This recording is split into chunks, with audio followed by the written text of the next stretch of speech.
farm selling the tea. They were called Tay-Man, or as the Grand Shawnee Eamon Kelly would say, the Tay-Man. And that's the only part of his story that I'm going to tell.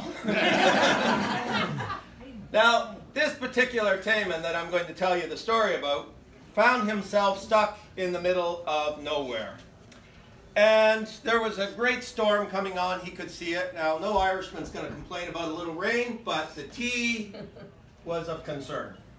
So he decided to take advantage of a custom of the day, which was to knock on a door and ask for accommodations for the night. So he saw a light up ahead, and he took his pony and buggy up, and he saw it was a small farm.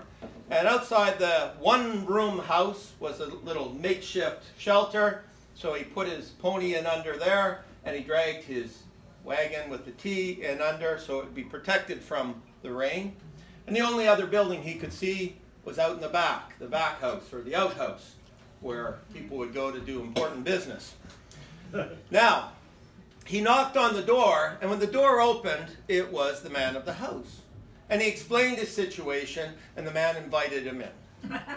And when he walked in, he was overcome with the aroma of a freshly baked cake of bread.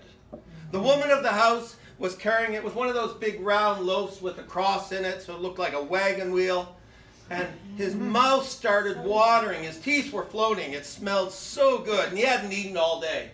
And she was carrying it over to the cupboard where she was going to set it down to cool off. Well, when the lady of the house, being a good hostess, she saw the look in his eyes looking at that cake of bread. Well, what did she do? She went to get a knife to cut it for him. But the husband said, no. He said, you'll only ruin that cake if you cut it now. He said, you're going to have to wait until morning like the rest of us. And so they said their prayers and they got ready for bed. Now I mentioned it's a one-room house. In that one room there was but one bed, and a narrow one at that. But the husband was a clever man, and he had come up with a plan as to where everybody would be placed for the evening. He put his wife on the inside of the bed against the wall. He put himself in the middle, as you would expect. And on the outside was the Tay-Man. And that would have made the night uncomfortable. See, it was a narrow bed, and they were all packed in like sardines. They're so tight they had to spoon, you know, back to front. And it was so tight that if one of them turned, well, you know, they all had to turn. That would have been bad enough, except the man of the house was also inflicted with the frequency. If you're not sure what the frequency is, you remember the back house.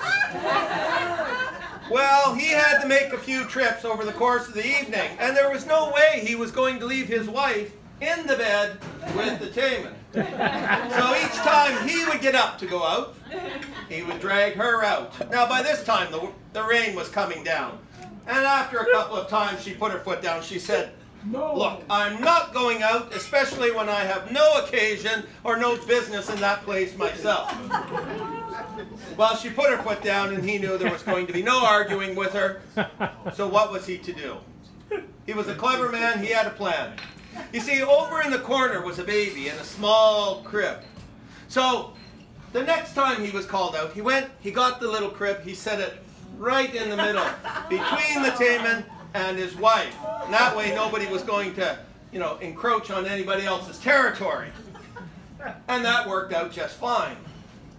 Until about 4 o'clock in the morning. They were all sleeping soundly when suddenly there was a loud bang! And everybody jumped up.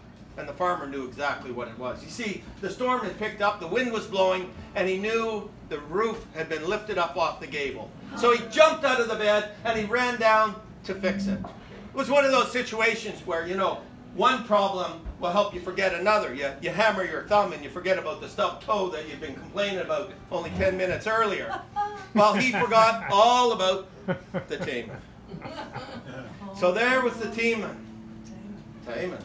In the bed with the farmer's wife. And he looked her in the eyes and she smiled.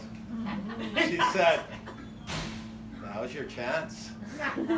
And he said, aye. And with that, he jumped out of bed and ate the cake.